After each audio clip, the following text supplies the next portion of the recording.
guys, welcome back to my channel, and today I'll be reviewing a very exciting book. I'm really looking forward to reviewing this book in particular. As you know, I'm someone who loves fantasy novels, and I'm just very looking forward to be reviewing this book. The book that I'm going to be reviewing is this book, The Ink Blood Sister Scribe by Emma Törzs, if I said her name correctly. And instantly when reading this book, I was just taken on a very fascinating journey. It's not a typical magical book. It's not a typical book about magic. It was something that you least expect, but I really love it. Anyways, I'm gonna get onto the task of reviewing the book. So I'm gonna read the blurb. So it says, deep in the woods of Vermont is a house nobody can find. A house where Joanna Caloto, I'm not saying her surname right, Calote lives alone, protecting a collection of rare books. But these aren't ordinary books. These are books of ancient magic containing spells written in blood. Joanna's estranged older sister Esther is constantly on the move, attempting to outrun the deadly magic that killed her mother. Now camped out in the isolated research base in Antarctica, Esther has finally found a sense of happiness and belonging. But when she finds blood on the mirror, she knows she's being watched and hunted. But by who? All she knows is that she, Joanna, and the books they protect are in terrible danger. So instantly when I read the blurb, I was like, oh my gosh, this book sounds really good. And I just wanted to know about the books and spells. I thought instantly when reading the blurb, this book is going to be about magic and they're going to be learning how to do spells, but it's at least what you expected. These characters in these books are somehow protecting these books, but one of her cousins or one of her relatives, let me just rewind and go back. I think Esther in particular, she has the power to protect. She has the power to guard the spells in the book. That doesn't mean she doesn't do magic, but she has the power to guard the books, and that's her ability, and that ability has been passed down from generations and generations. And I just find it really fascinating and really enchanting, this book. Enchanting and fascinating how this book goes against all the stereotypical magical fantasy books that you at least expect. Like it's set in modern day world, 21st century. It includes biracial Latina characters, which is really fascinating. And it's also spoken third person, past tense, and multiple perspectives, which is quite good. So you get it from different perspectives. You get the first bit from Joanna's, and then it goes on to Esther, and then it goes on back to Joanna again, which is really good. And I find that really interesting. And from doing my research and getting some ideas about the book, I thought I want to come to my own conclusion about the book. I want this to be my own review.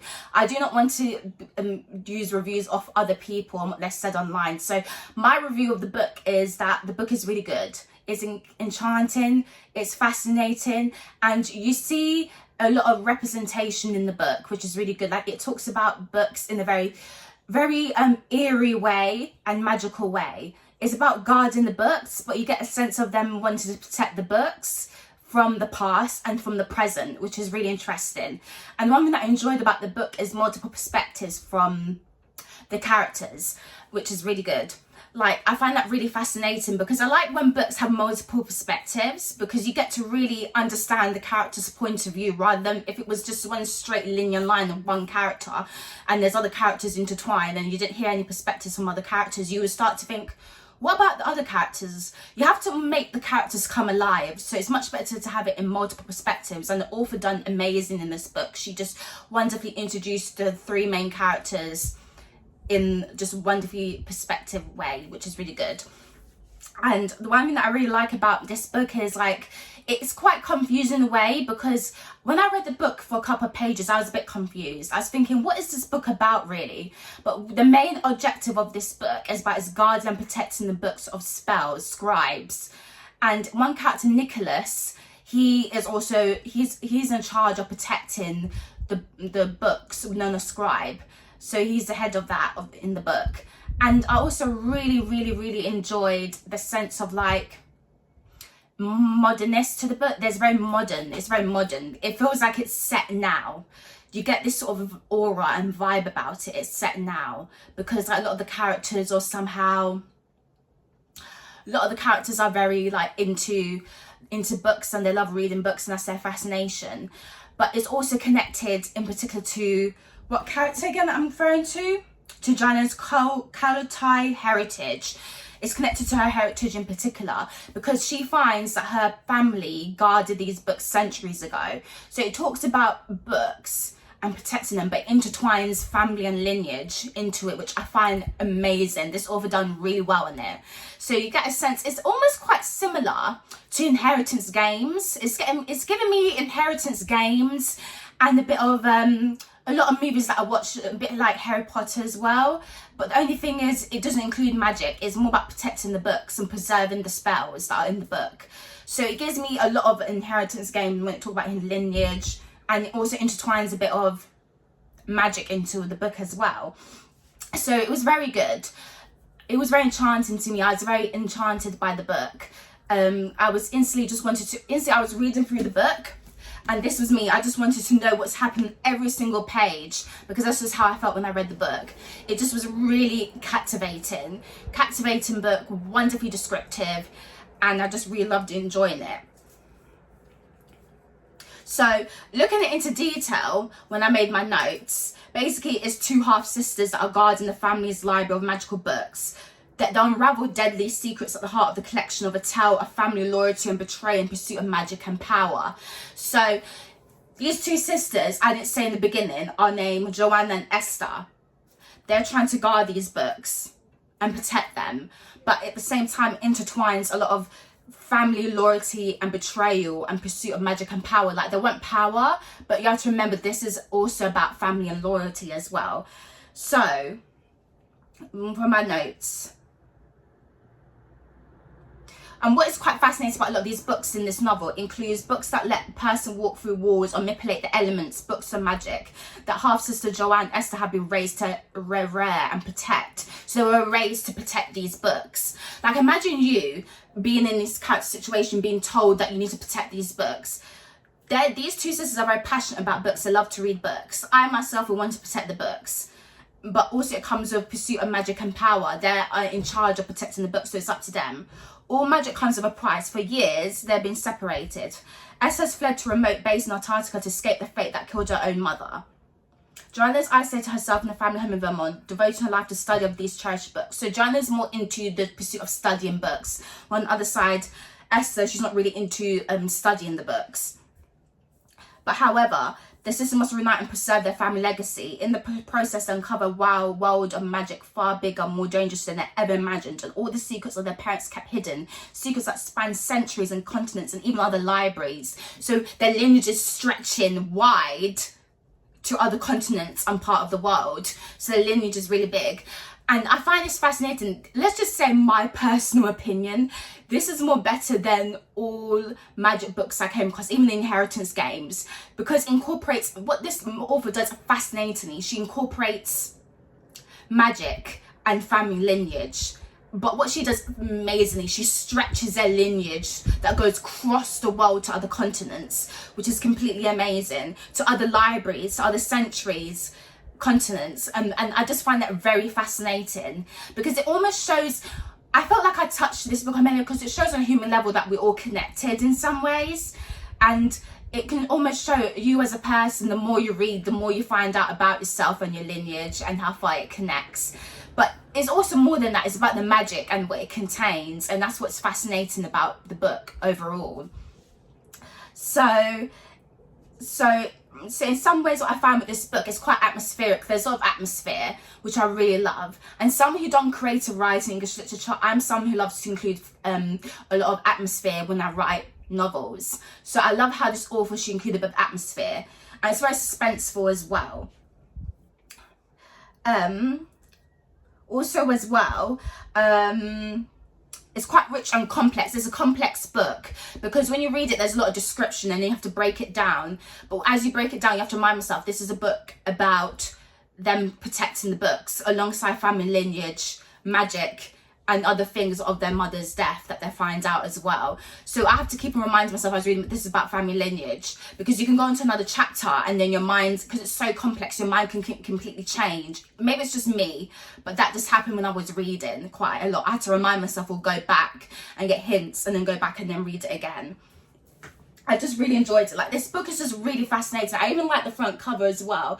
There's a sense of like, it's just amazing. I just really enjoy this book. Like, I love books to do with magic, and as you know from my previous video Coming to Christmas, I've done the Harry Potter book, and I just love when it's just about magic. It's just really amazing, like absolutely amazing. I just went on a complete ride with this book.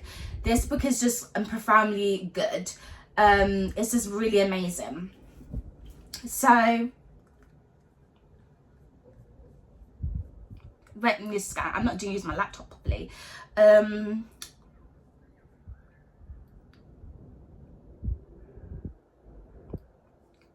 So yeah, that's what, so when I was reading through the book, I just find like this book, in my own opinion, is not confusing, and it's not a boring book. It's quite adventurous and very fun book to read. Like, some books you can read them and it goes, it just drags on, but this book doesn't drag on. It's filled with new suspense, it's filled with new revelations, things being revealed. It's include a lot of like characters' context intertwined into it as well, which I really love. And I can say, like, if you want to buy this book, and this is not advertised through Amazon, of course, which I purchased the book from, you can almost go on an adventure with this book. And I'm not lying, this book is not a boring book. Some people, it's up to your opinion. You can share your views in the comments if you want to, but it's not a boring book. I didn't find it boring. It was quite a good book. However, I find with this book, the one thing that would, just one critique I would make about this book, even though Esther, she has the power to guard the books, it would be good if it included another character, or possibly a character who's able to do the magic in the book, or perhaps introduce the world of magic rather than just focus on guarding the books. But I get what the author's trying to do. She's trying to talk about the contextual of the history behind the books, and the family lineage and the two sisters' family loyalty and blood that's included into it. So I get it. But the thing is, it'd be more better if it includes a lot of stuff about magic. I would find that very fascinating if it did. It'd be really good if it included a lot of stuff about magic. Definitely, 100%.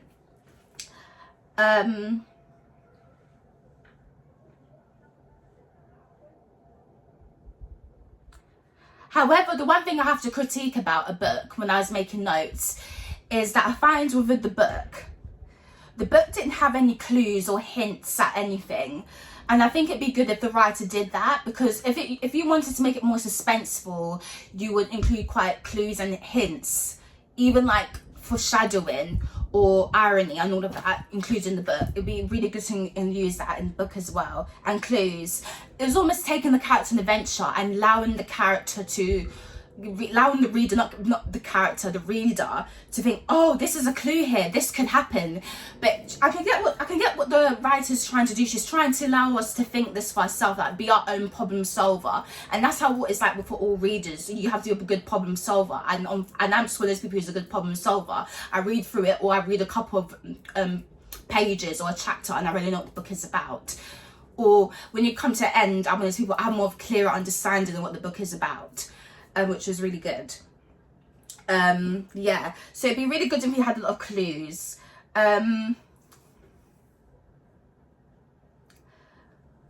However, there's a sense of coziness when reading the book, and complexity behind the book as well. Complexity of how the books are very historical and how the magic is very complex in the books as well. I like the use of, in the beginning of the novel, in a couple of chapters, when there's something in the mirror and there's blood, and all the two characters are very suspicious of why there's blood in the mirror, and that's what sparks the readers want to find out more. So I like how there's a bit of irony or clue, how one little thing in the novel can lead to a bigger outcome, how one clue can lead to many things, how one clue of a mirror can lead to the characters finding out about family loyalty and lineage, then the book, and even more than that, who they are as a person. So I like how the writer did that. So that's me done for today. I hope you enjoyed watching my YouTube channel. Thumbs up for a like. Of course, I really enjoy that. And bye.